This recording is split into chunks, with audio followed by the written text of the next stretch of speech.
Hello everyone, welcome back for some more Let's Read Fate Requiem. We're moving on to chapter 2, which is our third video. Confusing, I know, but that's fine, that just is how it is. And I'm excited for some more, because I'm really interested in this world and these characters, and the first video has gone up, and people have told me, hey, get your Google ready, because there's going to be tons of servants, and I'm kind of all for that. Because I love, I felt like Grand Order has made it so I knew kind of what every single servant coming forward was going to be. But now I'm like finally learning some new ones, and that's exciting. So here we are, chapter 2. So that said, let's get ready. I'm excited to get reading. So let's go. Chapter 2. Hey, I want to go here. I want to try their beef fried rice. Karine thrust her smartphone in my face as we walked. Her request for this lunchtime was a Chinese restaurant she supposedly looked up in advance. Okay, I'm not the only one who looks up restaurants in advance that I want to go to. Where are we anyway? I think we're lost. Wait, sub-level 12? That's below sea level, right? Is that really okay? So that's interesting. You like Chinese, don't you, Erice? As much as the next guy, sure, but this place... Their menu's got nothing but the tingly kind of spicy. Don't they have any of the hotter Japanese-style stuff? Oh, is she a spicy lover? Oh, that's good. What's that now? I'm hearing a lot of grumbling for someone who would have just gone and gotten us stuck in an infinite loop if I'd left it up to them. Oh man, reading stuff right now. Unidentifiable red grease on one side, something you could eat with one hand in 5 seconds on the other. Just hit up Karen's place in Karen's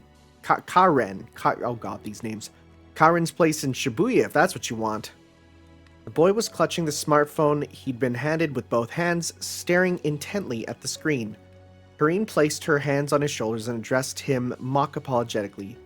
You listening, kid? This girl will burn your sense of taste right out. Hang around her for too long, you end up rolling around on the floor with smoke coming out of your ears. And don't even get me started on the whore that'll be waiting for you the next morning. The boy nodded. I see. You're saying that, but it's not like you eat anything other than junk food. I'm getting ulcers just thinking about it. I still had reservations about her choice of dining establishment, but in a sense I was in luck. It happened to be located near a district I need to visit in order to make some purchases. Sounds very video gamey, right? But I guess that's just like what a walkable society is like. God, I hate that I hear this and I'm like, oh, it's like a video game. It's like, no, there's societies where you can actually walk around and buy stuff. God, that'd be nice. And time spent delving into the bowels of this labyrinth was hardly time wasted, even from a work perspective. Might have already known these places as points on a map, but it was always a different experience to visit them for real. We descended an elevated walkway at a leisurely pace, bound for a city block filled with commercial facilities. Our route had been slightly roundabout, but it was more than worth it for the view. Through the spaces between the high-rise buildings, we could see the artificial shore, where beachgoers' parasols bloomed like a garden of flowers. Windsurfers' colorful sails adorned the open ocean. Out of nowhere, Karine prodded me in the side. She says she's wondering how your wound's getting on. Kill you mean? She nodded. At that moment, the ogress dispelled her spiritual form and manifested next to us. The walkway creaked a little, as hundreds of pounds of artificial matter formed from concentrated mana suddenly settled on top of it. The townspeople around us started at her monstrous appearance. A youth gliding past us wobbled on his electric skates and almost fell over. Koyu walked alongside us with heavy steps, matching our pace, her white kimono fluttering behind her. It's almost like a barrier had been erected down in the middle of the walkway. It's fine. To tell you the truth, it still hurts a lot, but I'm alright, thanks. I stretched upwards a little to place a hand on her neck. Her eyes swiveled around for a moment to hold me in its gaze, her head still drooping forward, and then she returned to spiritual form. Huh? Koyu? The boy looked around us in confusion, and stretched a hand out to the space that Koyu's massive bulk had occupied until a moment ago. Koyu's still here with us. She never leaves Karine's side. She's just in spiritual form right now. That's amazing. The boy must have been shocked to his core because his eyes were as wide as saucers. You know, you could do the same thing if you try, right? Knowledge like that would have been even more basic than common sense for an ordinary servant, but even that seemed to be beyond him. I know, right? There's no way I could ever get her on an elevator in a million years, and she sends escalators into reverse too. That's really funny. Amazing. I'm sure you could find something else to compliment her on, I muttered. Corinne's face was positively glowing as she waxed lyrical about Kyoryu like a proud mother. Suddenly, she whirled around to look at me. Anyway, I was thinking, don't you think it's time you give this kid a name? Since you're in charge of him now and all. I know what Karen said, but I'm pretty sure she meant it just from an administrative perspective. You can't expect to actually call him TBD forever. Well, we have been. That said, what she said made sense. I've been mulling it over too in some corner of my mind. The problem with the true name I've had so much confidence in, Saint-Exupéry, had been politely but firmly turned down by Miss Fujimura, and I was struggling to make any progress. That Exupéry guy didn't have any nicknames, did he? He did, but just Saint X, I think. Not exactly the cutest name in the world. How about Little Prince? A little bit on the nose, don't you think? And it doesn't exactly solve our problem. It's not like we can just casually call him that. I admitted that it suited him, but it wasn't a name you could use in the middle of the street. Corinne crossed her arms and pulled a face. Yeah, I guess you're right. Lots of nobility among servants anyway, so it could get pretty confusing. We think he's French, right? How do you say Little Prince in French? Look it up yourself. Why don't you? Le Petit Prince, I think? I was pretty sure anyway. I remembered it from the title of the book in France, its country of origin. Hoshi no Oji-sama in Japanese. Ah, I see. Well, then how about we call him Prince? Prince. She'd taken it from the French pronunciation. You might as well just call him Little Prince as far as meaning went, but this seemed way more like a name. Okay, so they went, because it's Le Petit Prince, right? So then Prince. Okay, yeah, that's easy. I like that. I like that a lot, actually. I turned back to him with a sigh. Would you let us call you Prawn for a while? I'd like to fit you with a classification tag as well. I don't want you wandering off and getting yourself lost. He nodded with surprising vigor, although I could not swear to how much of what he was saying I understood. Prawn. Don't stretch it out. It's a short sound. Prawn. Corinne gave a carefree laugh as she watched our exchange. It'd be nice if you really were the Little Prince, huh, Prawn? Just like Erice says. I think maybe we should try finding his master, rather than playing at true name discernment. The child himself, as usual, seemed nonplussed. Once the pedestrians around us had thinned out, Corinne leaned over to murmur in my ear. So, who was the scary lady back there? Oh, right, I forgot about that. Her eyebrows were knotted seriously as she whispered, but I could sense that on some level she was putting on an act. As likely as not, Chitose had stirred up a different kind of curiosity in her to what she felt towards my mysterious servant, and she was enjoying the novelty. The hell was that stigmata stuff about anyway? Eri, you called her Chitose, right? She rested her head on my shoulder, and then she started to slide her face in even closer. She can be a real nuisance sometimes. Come on, just tell me. It's some super secret thing that you don't want anyone asking about, right? Then don't ask me, and you're way too close. My bad, failed my will save. Failed my will... Oh. Oh, wow. Are we pulling in, like, D&D stuff again? Because, like, that's what all the... It was all D&D and Stay Night. Okay. Anyway, you know her, right? I guess that super retro getup makes sense if she's one of Karin's friends. She's not one of your upperclassmen at school, is she? Don't tell me she's famous. That Karin had happened to meet me at the lecture had been the worst luck. Although Chitose's existence wasn't really much of a secret, any residents of Mosaic City could find out about her if they looked in the right places or asked one of the Karin series. Famous, huh? Well, she used to be, I guess. Not so much anymore. I resigned myself to telling her the truth. It was better to come clean and explain now than her poking around in strange places. Chitose's... Oh, she's my grandmother. Oh god, I forgot about the immortality thing. You what? Your grandmother? So she's like an old lady? That's right. Wait, but you mean... Corinne looked at me blankly, her expression frozen in surprise. For better or for worse, mostly worse. We'd known each other for a long time, but the only other time I'd seen her this shocked was when she learned I didn't actually possess a holy grail. Even so, eventually her insatiable curiosity won out. People from before the war can't reverse their ages like that, can they? Even if they could, wouldn't it take like all their command seals? Chitose's always looked like that since a long time ago, but she really is my grandmother. You've gotta be pulling my leg. She's not exactly famous, but she's well known in certain circles, I guess. That girl in the hat must have something to do with that. And she's a magus? You're telling me your granny's an actual proper master? Ari, that's crazy. Damn, this is something really big. Karin paled, and she stared at the ground with her hand over her mouth.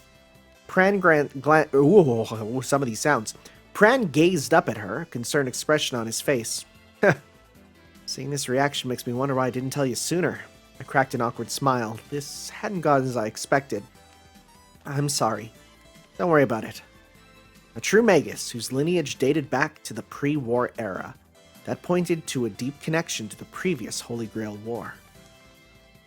Corinne, with the sensibilities particular to the post-war generation, had rarely spoken to me about her household. As a result, there was a limit to how much I knew about her family situation. I did know that her house was located in Shibuya, that she had siblings, and that she attended the middle school in her district. Her parents, much like the rest of their generation, had been granted Holy Grails. However, they had not accepted them. They rejected their usage wholesale, and apparently never so much as activated their command seals, where their servants remained stowed away and unsummoned. There may not be such many people in the city, but they did exist.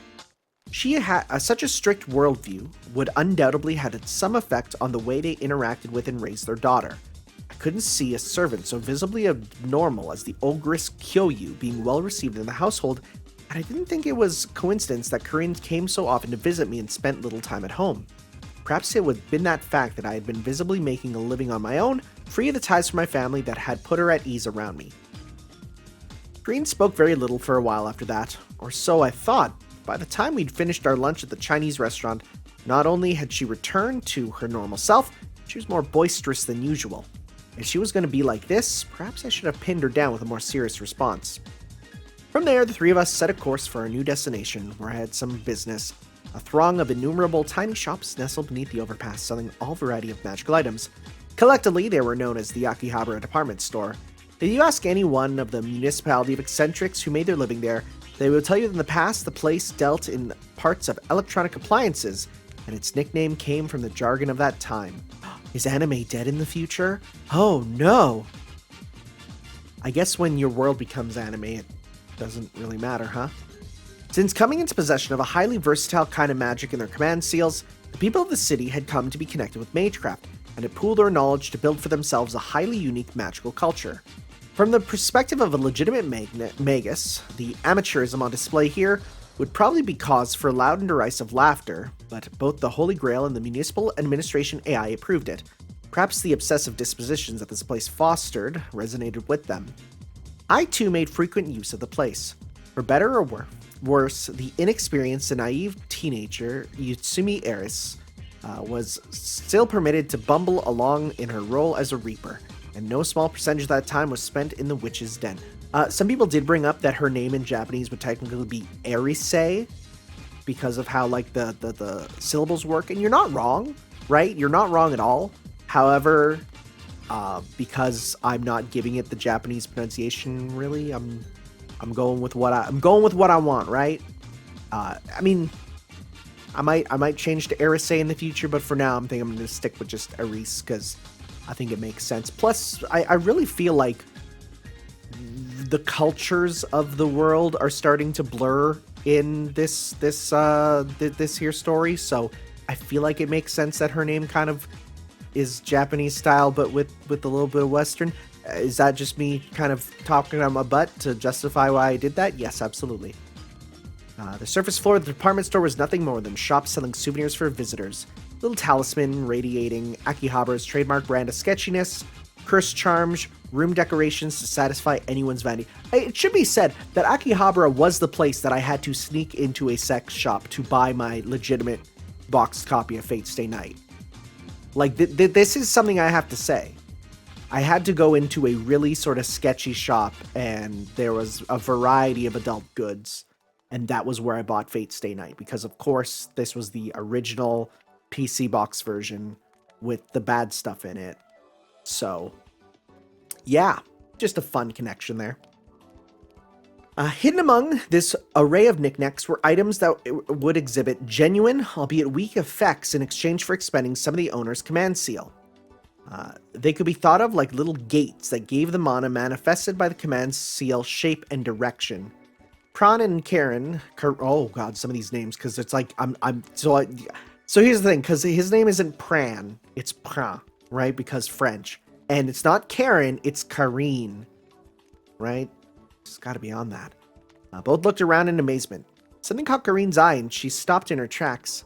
Hey, it's that kind of creepy, cute doll. Is this where they sell it? It's pretty popular among the higher years at school. That thing's gross. What is it? Is it supposed to absorb your bad luck for you? Apparently, if you keep it on your person, you can see your servant's dreams.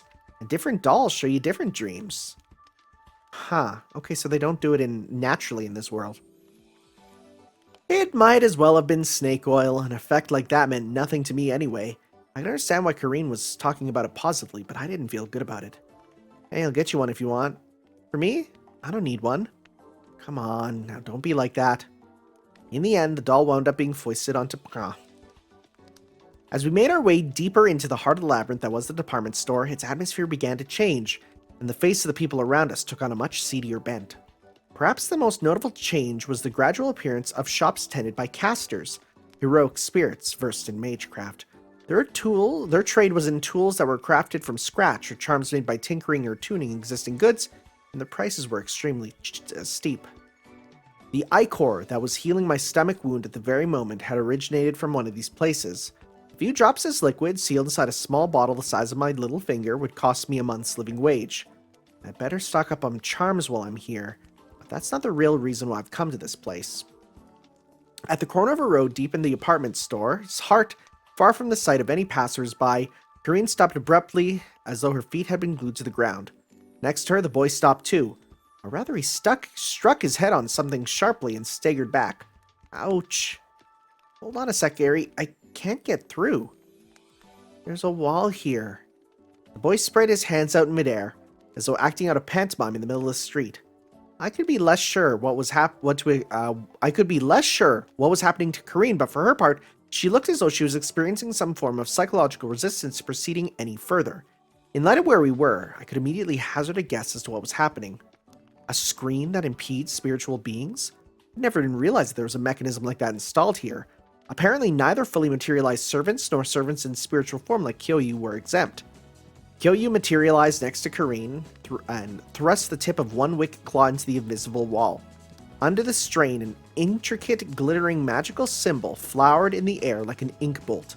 She leaned in to deliver an accompanying headbutt, and the surrounding walls and floor began to audibly creak. Even Pran lent his aid, pushing valiantly against the back of her leg. Whoa, Kyoyu! Faster than I could try to stop her, a man in his late middle age appeared from the shadows of the passageway. I'd seen him before. He was the doorkeeper for the shop I was bound for, and it went without saying that he was well versed in magecraft. Hey there, don't break it! He waved his arm wildly in an attempt to force Karine and Kyoyu back some distance. You may pass, they may not. And they can't hang around here either. Send them back where they came from. They're here with me.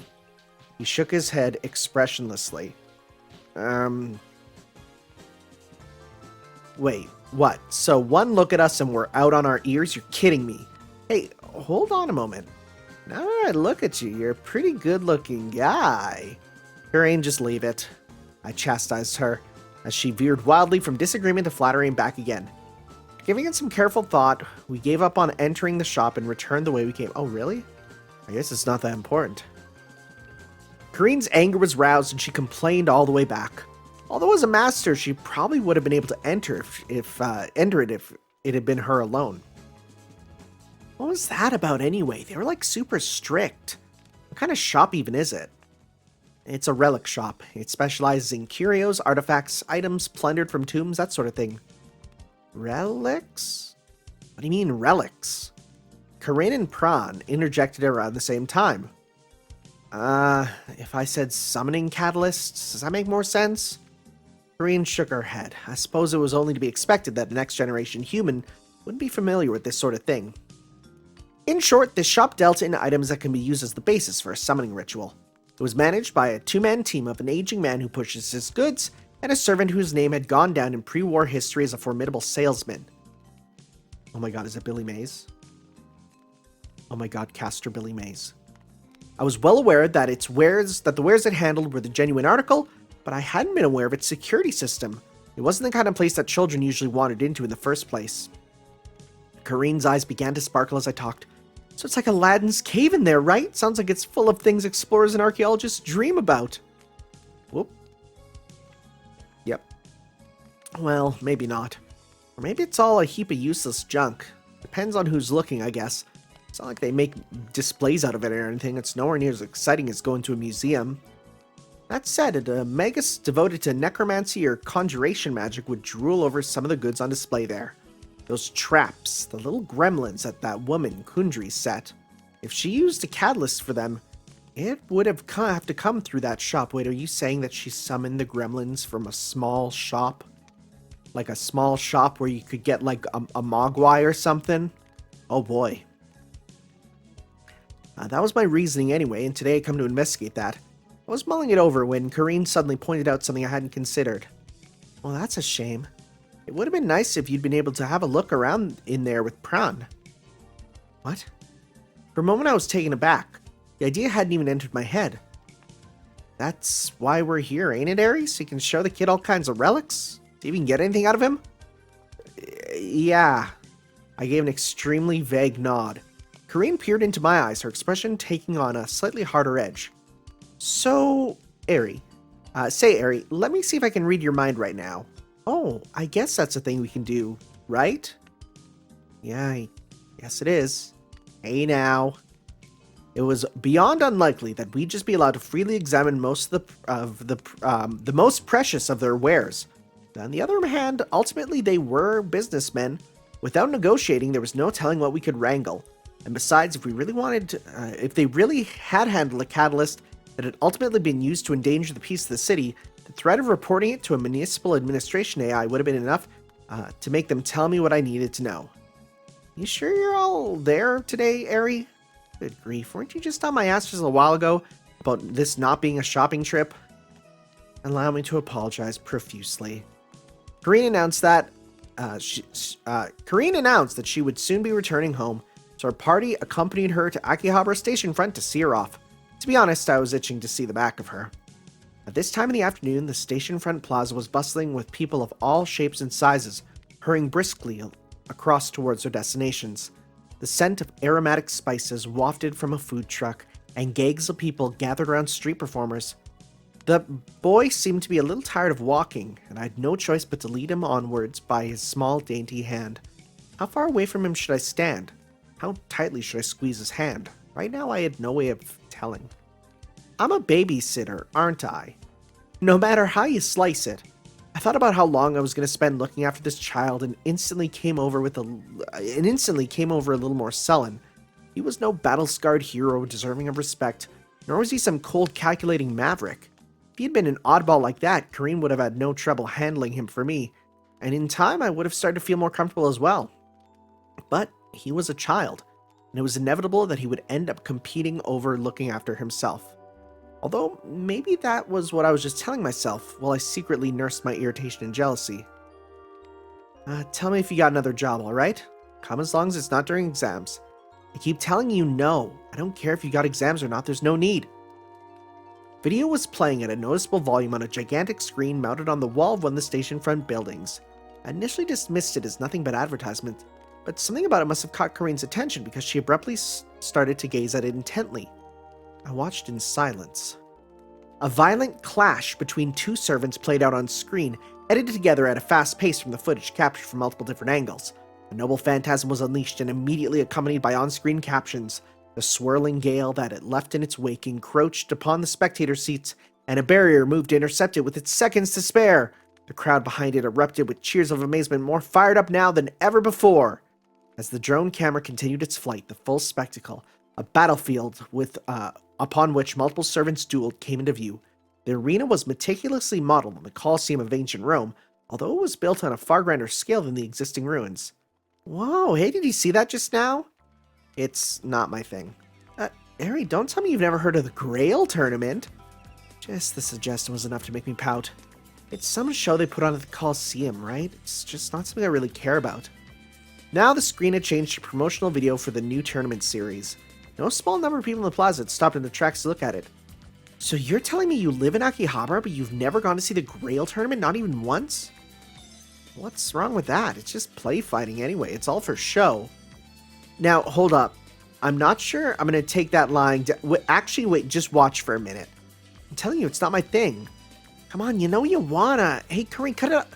Her hands gripped either side of my head and forced it to look up at the screen.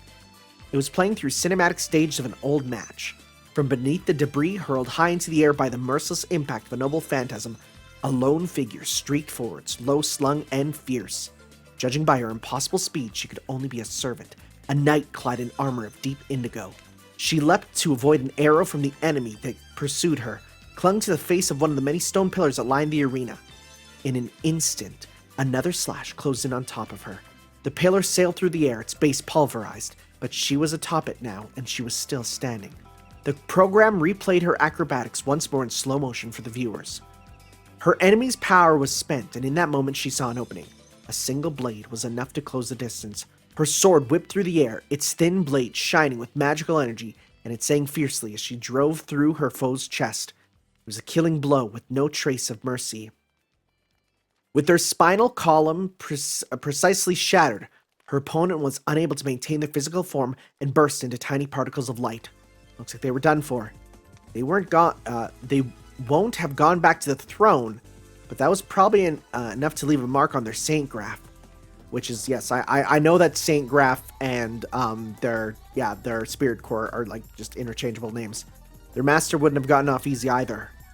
Game over. The name of the winners flashed dazzlingly on the screen. Tournament winners: Servant Galahad, Saber class. Oh, Saber Galahad. Saber Galahad's a girl?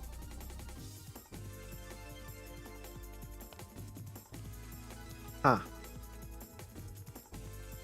Master Koharu F. Riedenflaus. Okay, wait, hold up. Hold up. Let's make a checkpoint here. Okay, wait. Are you serious?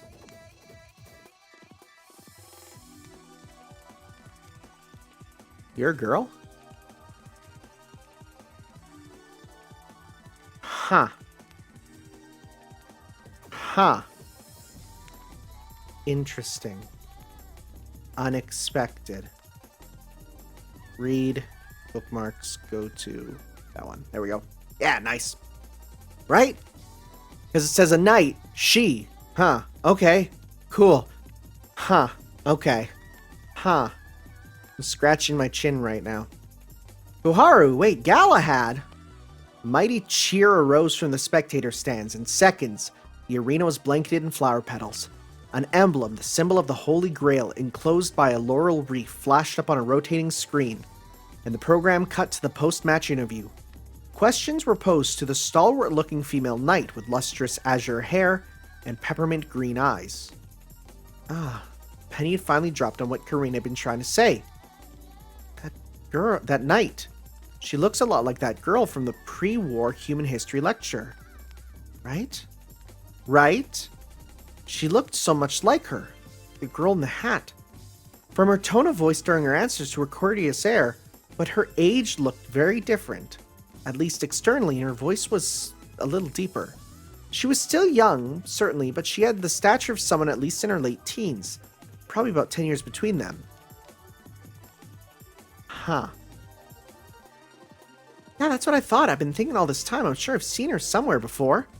I couldn't deny that my interest was a little piqued by the unexpected connection. You think they know each other? Know each other? I'm telling you, that's her. Haruko's probably just a false name. She's a super famous athlete in the Grail tournament, right? She's going in disguise.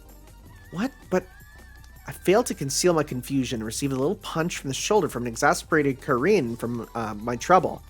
Are you gonna tell me this isn't your thing either? Even my little brother could have guessed that. Give it a rest, will you? Why do you care about these things anyway? I guess. Even so, I knew the basics. The Grail tournament was, in short, a sport. A game in which opposing fighters competed safely and legally within the bounds of predetermined rules. The wielding powerful weapons and even the unleashing of noble phantasms was monitored and controlled by the Holy Grail through its municipal administrators. It was a world about as far removed as possible to get from the shadows in which I crawled. Hang on. She said Galahad, right? So, one of the Knights of the Round Table has been summoned? And they were here in Akihabara? I couldn't believe it. It couldn't be real. Galahad, the Knight of the Grail, son of Lancelot, the Knight of the Lake, and the noblest holy knight to ever sit at King Arthur's table. And she was a girl? Can't be serious. Well, okay, well, wait till you hear about some of the others, though. Almost as shocking was that I heard nothing of this from my master. The Knights of the Round Table possess powerful magic and a strong connection to the Grail. It could potentially affect the city's functions. The Knight of the Grail, all the more so. Someone from outside of Akiba, I guess. There's no end to people coming in from other districts getting their sights on the Grail tournament. It gets crazy dangerous around the Coliseum every season thanks to fans making a spectacle of themselves. It's no end of trouble for me. Oh? Sounds like a handful. It's just a graveyard, that place. It's a great big graveyard. Part of me had grown irritated with the know-it-all expression plastered on Kareen's face and wanted to hurry up and change the topic, so I started speaking more harshly than I meant to. At the same time, those were my true feelings. Grail tournament? What a load of crap. It's a game, right? It's all just make-believe. Never understand what enjoyment people get out of turning their servants into exhibition. Don't the fighters know that they're just being turned into commodities to bring more spectators to the show? We twist the ideals they hold and lie them out for everyone to see, and we trivialize the skills they spend their entire lives perfecting. How can that be okay? Servants aren't meant to be our slaves. Green stared back at me, not the least bit cowed, but I continued on with my tirade. Maybe the people in the stands feel like they're fighting alongside the competitors. That only lasts till they get bored and find something else. How are they supposed to understand how the servants in the arena feel from behind a spirit barrier? It was a grotesque farce that had propagated in order to make heroic spirits mistake themselves. Kareen had carefully waited for me to finish my piece, but now she spoke. Her voice was quiet but laced with anger.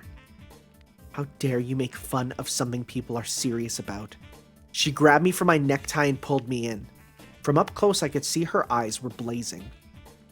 Honestly, I've never paid much attention to the Grail tournament, but that attitude of yours is wrong, Erice. Huh? How sincere other people are isn't something you get to decide. I immediately made to retort, but something about her gaze told me this wasn't up for debate. You can call it an exhibition or a farce all you want, but the people who are in the arena, the people who are actually there, they're putting everything they've got into making it entertainment for us. Even the servants. You think they get through to the final round just by doing what they're told? Of course not. What are you trying to say, that nothing's important unless people are dying? That without the impact of kingdoms falling or ages ending, it's some sort of childish joke? The kinds of jobs people wrote about in human history you love so much are the only ones worth doing? That's not what I'm... You seem to think old-fashioned ideas way out of reach of the common people are the only things worth caring about, Erice. And you need to cut it out. Well, you wouldn't understand, would you, Karen? A next gen like you. She drew a sharp breath. Her eyes softened. She bit her lip. Finally, she gave a small sigh. I guess maybe I wouldn't. I fell silent. I said something I should never, ever say. My anger died, and a bitter regret welled up in its place. I'm sorry, that was too far. It's cool. Don't force yourself. If that much was enough to earn an apology, we'd never talk again. This wasn't her being humble. I was sure she was well aware how sharp her words had been. Patience was far from Kareen's greatest virtue. Often her emotions would flare and we would fight. But we would never, ever allow things to stay that way. Karine gently took my right hand in her left and squeezed it tightly to her chest. Her right hand she opened and extended towards me. Karine. Gingerly, I took the hand she offered me, and I pressed it to the gap between my breasts. From the place our bodies touched, I could feel her heartbeat through her school blouse, and she could feel mine. This was our little ritual. A humble promise, known to us alone. Well, and us now. We leaned our faces close in and whispered closely. Man, these girls are such good friends. Wow. Wow. These girls are really good friends. We leaned our faces in close and whispered quietly. You know, we only fight because we don't understand well enough. Understand each other, you mean? I don't think we'll ever manage that as long as we live. What's wrong with that?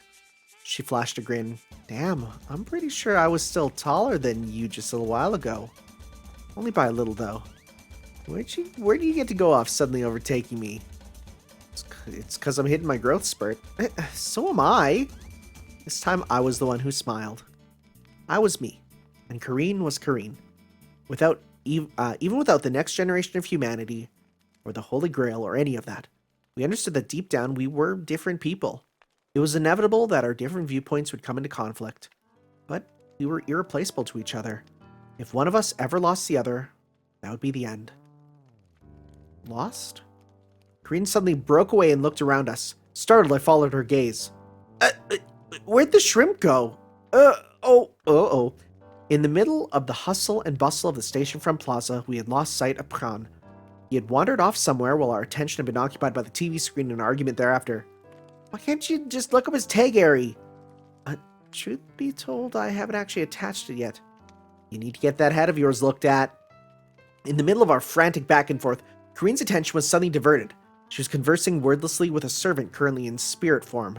Quite literal telepathy. Damn, Mommy says that she's got so caught up in an argument she forgot to keep an eye on the shrimp. Karine let out a rueful groan and she covered her forehead with her. Her command seals flared on her back and Kyoyu came into view, her great head drooping remorsefully. Hey, it's not your fault, all right? This is a bit of a pickle, though. Safeguarding the servant had been my assignment like any other, and I should have treated it as such. But instead, I've been looking down on it as glorified babysitting. And now this. How irresponsible could I be? Karine, ever the optimist, grinned at me. We'll find him in a flash, don't you worry. We split up to search. Worry twisted in my guts, and my composure level was dropping rapidly. But, for all that, finding that child didn't even take 10 minutes. So that's where he was. Good grief. In the corner of the plaza, a man in a Hawaiian shirt plucked lazily at the strings of a guitar. A typical street musician, of the kind you could find anywhere, almost anywhere, in Akihabara's shopping district. Pran had crouched himself down next to him and was listening intently to his performance. This concert, however, had an audience of one. All the other pedestrians hurried past, not one of them stopping. During our child hunt, we had paid most attention to flashier performances who had drawn in much larger crowds and had overlooked this place. A guitar case lay open at his feet for people to toss coins in. A meager collection of coins and notes. Physical money was considered minor currency in this town was visible inside, but I could hardly call it a good day's takings. Honestly, it might even just be enough. It might even just be the money he's put there himself beforehand to prime the pump. Oh my god, do people do that? The guitar player was an unremarkable man with an unshaven face covered in dark stubble. He could not have been that old, late 20s, perhaps early 30s. His weary appearance seemed vaguely familiar to me. Perhaps I myself had passed him by many times in the past, although I had not really looked at him. His black hair was messy, and now that I looked closer, I could see that his eyes were blue. He had a long nose and features that seemed somehow Mediterranean. Is he a servant? The possibility came to mind immediately, but there was no one nearby who looked anything like a master. A cord connected to his guitar to his amp speaker, which broadcast its melody at a rather conservative volume for a street performer. My knowledge of music was virtually non-existent, but now that I stood before him listening, even I could sense an astonishing mastery in his playing. His melody was lonely and passionate and spoke directly to the heart. Had that sound been what drawn the boy here to where he squatted now, beside him enraptured? If so, could he perhaps be a servant with some connection to the arts? It merited consideration. Relics weren't the only thing that might be clues to his true name. But alas, this performance was fatally ill-suited to the bright and cheery resort atmosphere of Akihabara. It did not take much thinking to understand why his guitar case was empty. In the evening, perhaps it would be different, but in the splendid sunlight beneath this clear blue sky, few tourists or townspeople would want to indulge in this requiem he played here. Hey, there we go! We got the word! Yay! Damn, it's like a funeral in here. Harsh words in my ear, and a hand clapped on my shoulder. The musician glanced up for a moment in the middle of the performance to look at Karin, who had now rejoined us and now stood at my side. He slowed his playing and spoke.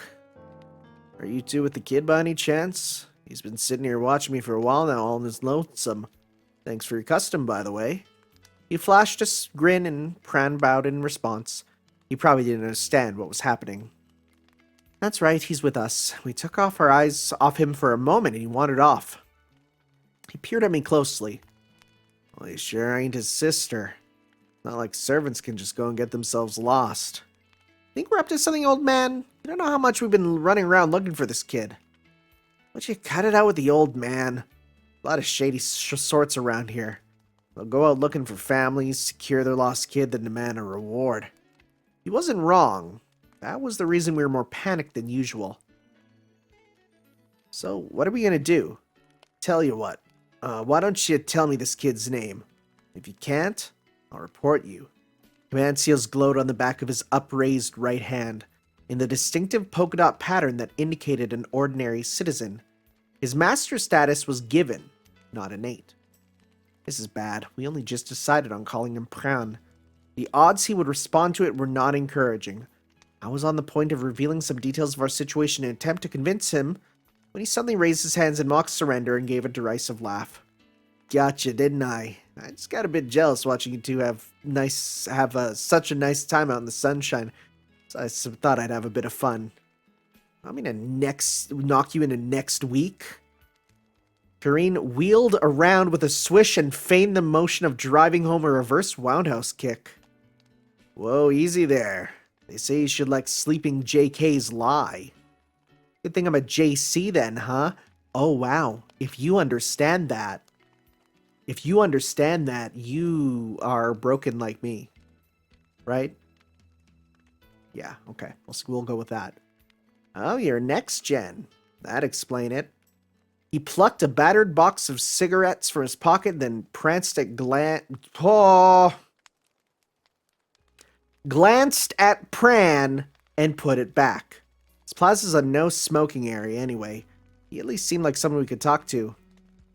The boy's name is Pran, I ventured. It's a bit complicated, but don't worry yourself about it. His candid attitude was a breath of relief. Well, you did watch him for us while we were looking. I'm not sure if it's enough, but if you don't mind, I picked up a square plastic container from where it lay inside the Nair guitar case on the ground, uncertain as to what it was. He's selling this, right? I think it's some kind of media. Oh, you're buying? Sorry to ask, but you have cash? The purchase code should be on there. Whoa, is that a CD? That's hella neat. Karin looked at the object I held in my hands and beamed. The man's face lit up and he leaned forward. He sat down with his arms and legs bent, so it was a little hard to tell, but he was fairly tall. Oh, you know about these? Of course I do. We got rental shops in Shibuya, yeah? It's pretty fashionable to walk around with an MP3 player nowadays. What are you doing in front of a station with a bunch of street performers? Wouldn't you be better off going there instead? Well, I appreciate the advice, but I think Akiba's more my speed. Huh? What's this? Looks a bit like an anime girl. The design on the t-shirt he was wearing beneath his Hawaiian shirt suddenly caught my eye. Yo, the anime girl beneath the Hawaiian shirt, that's drip. That would be what I'd wear. Yo. Oh my god, never mind. Here we are. I said anime isn't dead, but it's clearly not. Now that I thought about it, his guitar case was also covered in similar looking stickers. I could see something like a key ring dangling from it. Excuse me, but you're not an otaku, are you? Yeah, one of those. He nodded with a smirk. Oh boy. Oh, this is interesting. Oh, this is good. Okay. Otaku was a term for people from the pre-war world, most notable for their unique brand of thinking, creativity, and consumerist culture. The influence they exerted over their daily activities and lifestyles was far too great to dismiss as a simple hobby. Their culture had spread far and wide, and for a time they could be found all across the world in various guises, but as a faction they almost held next to no political power. Oh god, do I wish that was true. Oh god, do I wish that otaku had zero political power. Oh boy, I wish that was the case. Oh boy. Eventually they had fallen into decline, almost taking pleasure in their irrelevance. My master's words, mind you, not mine. My hypothesis was that perhaps their culture had been somewhat akin to a religion. Oh my god. And I understood there was a time when Akihabara had been known as one of the holiest sites. These days the town was known for its beach resort and the bazaar of magical goods that was the department store, but even now, antique shops and hangout spots stubbornly persisted to cater these otaku. Name's Kuchime, he said. Plain old guitar players, you can see. You girls come to Akiba often? If there's any anime songs you like, I'll play 'em for you. And he strummed a bar or two of a cheerful tune. Wow, Pran's eyes sparkled at this new melody. Korean, meanwhile, exploded with laughter. You really need to get a cooler pickup line. Pickup line? Was that what that was? The notion of a society of oh my god, we're going into this now. The notion of a society of free love had been developed by the ancient peoples of Greece and Rome, although it had been lost during the time of the Dark Ages. It had been rediscovered in recent times and was to some degree alive and well in this new world. There are even those who warned that we should lose it, or if we should lose it, we would cease to be human. To me, however, the idea was still an unexplored continent that lay beyond my understanding, and something that would be even more dangerous than a servant gone insane if one not careful. I had thought that Karine, my peer, had more or less shared these reservations, but today, she looked a little like she was on the brink of becoming an explorer. Or perhaps this was the distinctive urge to feign adulthood that came with puberty. Let me hear that last song one more time. It's pretty. Does it have lyrics? That it does. I wrote them down in the booklet of the CD case. I handed her the slip of the paper. She scanned it, and her face immediately creased in distaste. Damn, this is dark. Like super depressing. Certainly, the lyrics were far from lighthearted. It all but invited criticism, like Karine's. Oh my god, is this making a joke at how like anime music is all super sad when you actually know what it is? Uchime, do you do vocals? Do you sing as well? Sure do. Or sometimes anyway. Those lyrics are just a little something I made up for the song. I'm an improviser at heart. Improv, huh? That's pretty cool, but looking satisfied, Karine made a proposal. Can't you play something a little more, you know, something to lighten the atmosphere? Something that'll make me want to lose myself in the rhythm and dance. Oh, and no Annie song. Something you made yourself. Dang. Says he can't dance to anime music. He ran his hand through his hair and grinned. Well, it ain't exactly in character for me to do, but it's my first request in a while. Let's see what I can do. Kuchime's melody echoed once around the plaza before it had clung to the surface of the wintertime river like a fine mist, but now, in answer to Karine's request, it bounced hither and thither like a tumbling ball. With the change of melody, even our secluded corner of the plaza suddenly felt as though it were bathed in sunlight. Passers-by halted in their tracks, and a crowd slowly began to gather around us, arranged in a half circle with Karine and Pran in the front row. Actually, we do have a picture for that, so let's take a look at that. Bookmark, add. Okay, so we're going to go back because we do have the art of this event. It's right here. Let's take a look. Oh, you can like just barely see the anime on him. Can't really zoom in to show you, but yeah, there she goes, right? Yeah, you can. I'll zoom in. Right, you can just barely see the anime on him. The stench of the anime. Yeah, okay. Oh, it's so interesting seeing the city represented like this, right? Like, it's not... Like, again, I've been to Akihabara, and it's not like this, right? It's not as they're saying. I would not say tropical. I would not say half the stuff that they use to describe it. It's cool, though. It's cool. Arranged in a half circle with Karine and Pran in the front row. I'm not good with this kind of atmosphere. Even if it was, I wouldn't have the right to be here anyway. Step by step, I beat a tactical retreat, drawing back to a place where I could watch them from a distance.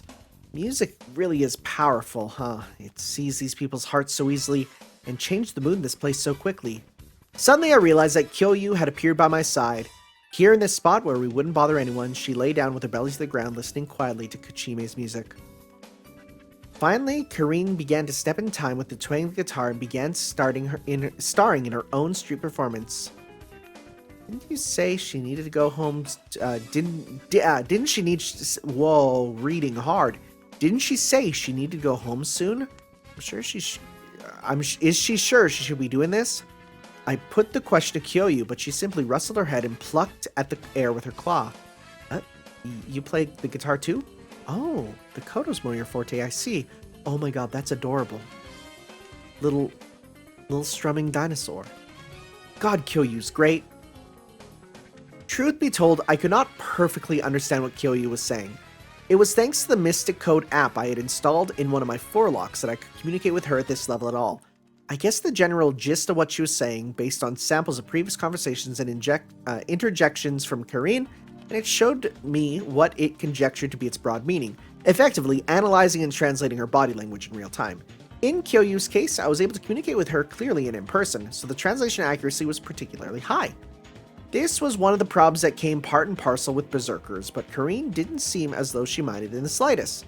She had told me in the past that, although she was a master, even she did not hear Kyoyu's thoughts as human speech, rather they came to her as wordless ideas.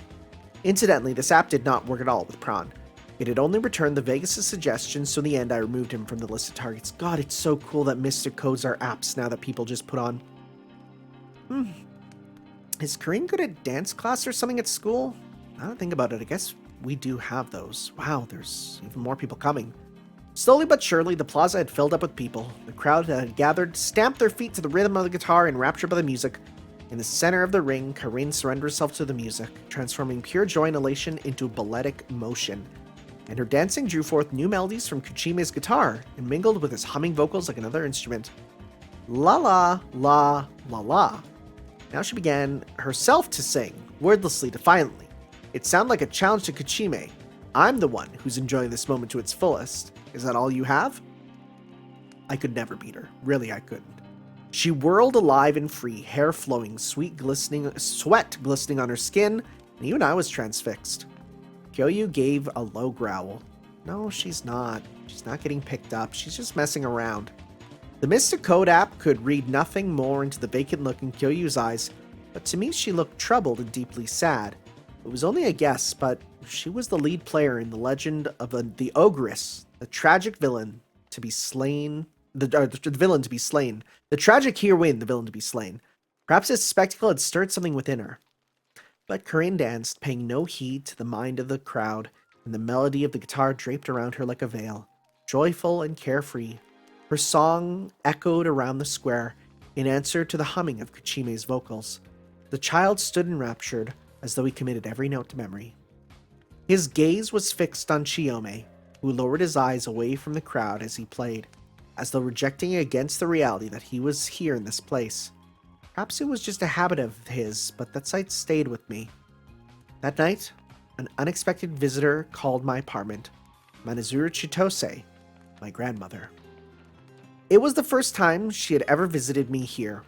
When I saw her in her black sailor uniform, looked at me through the monitor of the security camera installed on the outside street, I rubbed my eyes and immediately suspected some kind of trap. I won't be long, but there's something I need to tell you, Erice. But it had been Manazuru Chitose in the flesh. She was at ease as she entered, paying no mind to the magical security measures I had installed or the barriers I had erected to deter passerbys. Had she some instruction for me, a message or word to Miss Fujinamura would have been enough. The fact that she'd come at all the way here in person set me on edge. Even if that weren't the case, you could hardly say the two of us having a good relationship. It had to do something with the boy. I could think of nothing else. Prawn had just finished his takeout dinner. I tried my hardest to avoid any overly exciting dishes. He sat on the floor on the opposite end of the room to the table across which Chitose and I faced, playing precariously with some toys I had brought out for him. My, so that airplane was in your apartment all along. Brings back memories. This was a disaster. Her timing couldn't have been any worse. On account of the airplane she was referring to was one of the very few items I had brought with me from my house in Shinjuku. It was a propeller plane, painted red and white. Cauldron C635 Simoon Fanry. The plane beloved by Saint-Exupéry, a final memento from someone very dear to me. So, what do you want from me? Bluntly, I broke the silence. I already knew what she was going to say. I didn't want to put it off any longer. Say, it's been a long time since you two last saw each other. Why don't you take this chance to have a bit of catch-up? Okay. The interruption came from a man dressed in a double-breasted vest and a sharp necktie colored a deep, sober red. He had removed his suit jacket and held it folded in his arms.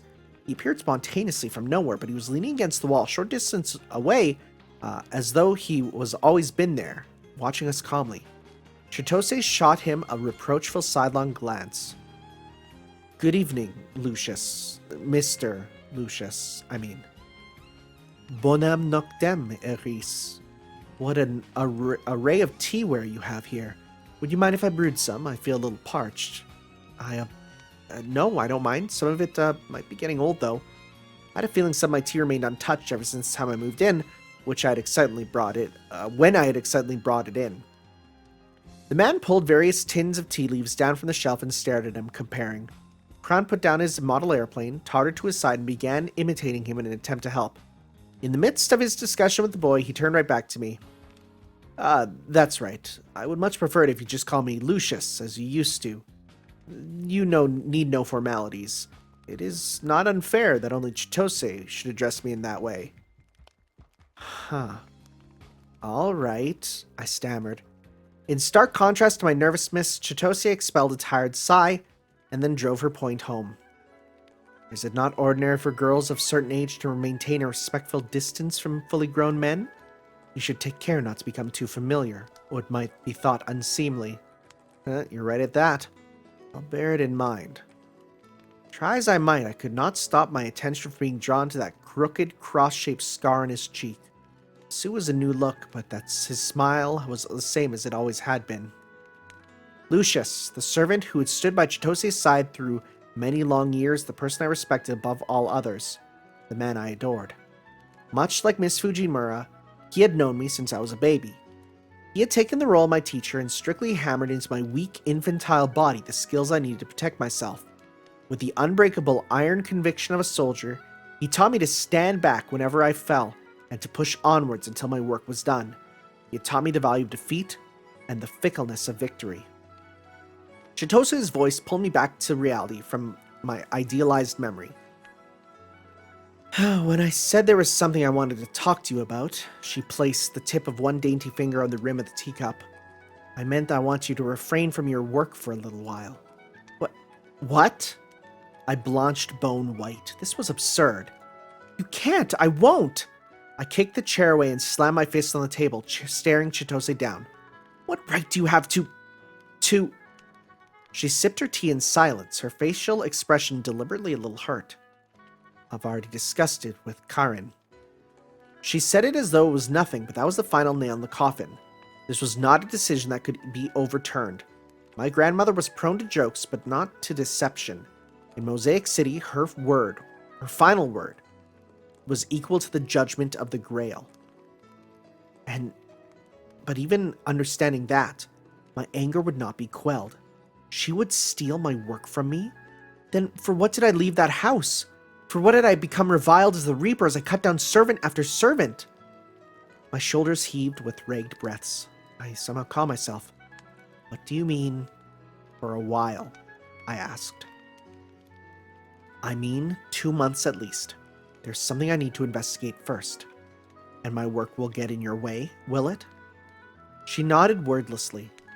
I turned my gaze to Lucius next to her, as though pleading for help, but all he did was furrow his eyebrows a little and return a pained expression, a warning that there was no meaning in further pressing Chitose for reasons. After that, Chitose asked me a number of things about Pran, but my head was in a daze and I cannot recall what I answered. Her questions seemed innocuous, but that only served to highlight the absurdity of her taking such an interest in a single meaningless servant. It had all simply been my misunderstanding. The child who appeared before me was nothing unusual or special. After they departed, I was left staring at the teacups that remained on the table. I knew if I wasn't connected to Chitose by blood, I wouldn't be so irate. I'd be burning with the desire to break free of these shackles that had been placed on me. That was beyond me. Beyond me. I had chosen to run instead of fight. It had been a busy day. A day of fortunate and unfortunate meetings. But even so, it had ended without having to end a servant's life. So today had been a good day.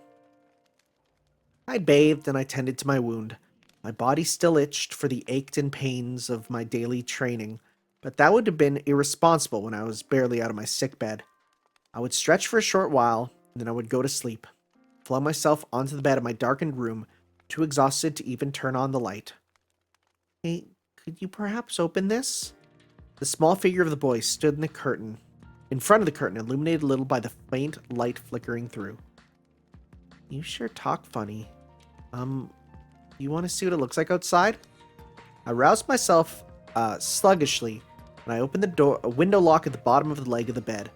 The window was elevated a little from the floor, and on the other side was a small veranda with a rickety handrail. There was nothing to see outside but the back alleys of abandoned buildings. In the darkness, the boy let out a small sigh, but he remained squatting by the window, winding himself into the curtain, his golden scarf floating in the night breeze. The moon's covered by clouds, so you can't even see the beach. Actually, before that, just make sure you don't fall, right? I won't fall. Okay. I staggered back to bed, and soon I was sound asleep. I'd avoid mentioning it to Karin, but last night the boy and I had ended up sleeping in the same bed. I've been loath to drag the folding bed I kept for occasions from my storage room. It was covered in dust and not immediately usable. And in any case, the bed this room had come in was king size and too wide for one person. But no matter how large my bed was, no matter how soft or warm, I would always be denied a tranquil sleep on the days when I had struck down heroic spirits. Their maledictions continued to ring in my ears, raging at the untimely dissolution that I had forced upon them. No, they're coming. The evil spirits writhed beneath my skin, clamoring with impatience. If I didn't wrap myself with bandages, my bedroom would end up awash with blood again. These evil spirits had tormented me since I had first drawn breath, and had it not been Chitose or Lucius who told me how to parley with them, but Karin, my master, she had taught me to seek to compromise with them, rather than see this as a problem to be solved. To come to the realization that no one could save me from this. To see that this was not a senseless agony that had been imposed upon me, but rather I had been granted the wisdom of truly knowing the suffering of others. Forgive them their crimes and accept them into your heart, she had said. Did I suffer this curse because I lacked a holy grail? Or did I lack a holy grail because of this curse? It doesn't even matter, not really. But I want to know, why only me? These were questions for my parents, but they were no longer in this world. All I had left was endless repetition, asking and answering my own questions thousands upon thousands of times. If I didn't start thinking more constructively, I would end up unable to move forwards. So I might as well think about what business Chitose had coming here. Chitose was a recluse to the core and rarely left her house, let alone the Shinjuku district. The fact that she had to come to Akihabara alone was proof of the sheer abnormality of whatever was happening. She had not just come for a friendly talk with my master. Her attention was fixated on the Akihabara district as a whole, and the need had arisen to crack the whip over Miss Fujimura directly. Karin Fujimura might currently be the administrator of Akihabara, but in the time immediately after the reshaping of the world, her jurisdiction had been Shinjuku. Afterwards, she had relinquished her administrator privileges to the lower-ranked members of the Karin series and moved her base of operations of Akihabara. It was she, my master, who held the highest rank among the Karin series of municipal administration AIs. The other Karins were copies, each with their own unique orientation, but that might be why their personalities all slightly differed. Well, slightly different doesn't really describe it. They're like completely different people. Although I'm not really convinced what the advantage is to that. It might be a mistake to expect compassion and understanding from Manazuru Chitose. I was under no illusions about that. I had absolutely no intention of staying that house in Shinjuku to become a magus. I almost want to say magnet there.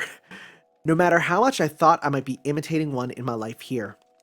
Through my work, I learned that people known as magi were incorrigibly self-centered creatures. Yep, they're all horrible. Yep, we've learned that dearly. More than a few lurked in the shadows of this town, attempting to meddle with the Grail in some nefarious way or another. I clashed many times with their servants, and seen firsthand the callousness with which they handled them. Perhaps there's something afoot in the shadows of this town, and she's concerned for my safety? Although even that concern would be of the self-centered sort, and that was ultimately only for her own interests. I had little idea what Chitose's goals might be, but perhaps by separating me from Karen, oh frick. Oh, these names. Sorry. It's Karen and Karen, okay. Perhaps by separating me from Karen, she was hoping to lessen the burden on the municipal administration AI. Even with more copies, she was struggling to keep up, and the city was beginning to groan under its own weight. A symphony of contradictions and hypocrisies. And if that was the case, then more must die. More and yet more evil servants must die by my hand. A whisper suddenly unbidden from my lips. So the war isn't over yet. I unconsciously clapped a hand over my mouth. That was a dangerous thing to think. If I was not more careful, I would be removed by the Holy Grail. No matter how much I worried over my questions, no answer would be forthcoming. In an attempt to distract myself, I reached for an object made of glass and leather on my bedside table and held it in my hands. It was one of the items I had brought with me from my old house, along with the model airplane from before, an antique-looking pair of aviator goggles, although they were actually intended for motorcycle use. Suddenly, a tiny cry startled me. Looking frantically to the window, I saw the boy leaning out, about to fall. I hurriedly scrabbled to him and pulled him back, holding him close. Damn it, I told you this would happen! The sky. Can't see it. She'd been trying to catch a glimpse of the sky. We could go up to the roof, but it wouldn't make much difference. It was saturated with light pollution. I was well aware that he was a strong-willed child, and there was no telling what he might get up to if I left him alone. Left with little choice, I lifted him up onto my lap, and we sat facing backwards on the veranda. With the metal latch of the curtain as a handhold, I leaned precariously out into the night. Maybe you can just about see it from here. What do you think? Above our heads, framed by high-rise buildings, we could see a tiny patch of night sky. As I'd expected, it was bleary and leaden shade of gray. The child clung to me as he craned his neck to look. That's how it is. As a servant, he was powerless. He didn't even know his own name. There's no telling when he might become my next assignment. If he did, I would kill him. A single tear trickled down his cheek. He said nothing, but his body was trembling. I won't leave your side. At least not until I know who you are. Inconceivable words coming from my mouth. I knew that they were nothing but cheap lies, but now I could feel the faint warmth of his body. I could no longer think clearly. He said there was something he had forgotten. Not until I find it, I told myself vaguely. But the child shook his head firmly. We can't stay together. I know. You're right, I know. Was it his solitude that his tears were for? The uncertainty of being under a starless sky? If only we could have seen the lights of an airplane as we looked up at the darkness. If only we could have followed that trail, a trail carved by man, across the nighttime sky. But there were no airplanes to be found in this new world. Such was the future that the Holy Grail had made. That night, we went to sleep as two strangers in the same bed. I left the doll from lunchtime next to my pillow. I did not dream. There he is. Look, he loves it. He loves it. All right. God, this is so good. Oh, I love it. I love it. I love it. I love it. So, yeah. Okay, big surprises. Galahad Alter is a girl. Didn't think that. Looked a lot like the Galahad that we know, but you know what? That's fine. It's different world, right? who knows? Maybe maybe it's like, I don't know, Mash's influence helped or something. Or maybe the Galahad in the Grand Order universe is also female, and it's just like nobody asked. I don't know. That's a possibility. Probably not. I don't think so. We heard him speak in the movie there, but otherwise, yeah. I like that. I like this character. I like it. I like the idea of otaku being like gone, but like there's still a couple, but they're kind of like a dying species. That's great. That's good stuff. All right, guys. Thank you all for listening, and we'll see you next time for Chapter 3. So we will see you then for some more. And yeah. Ciao, guys. You can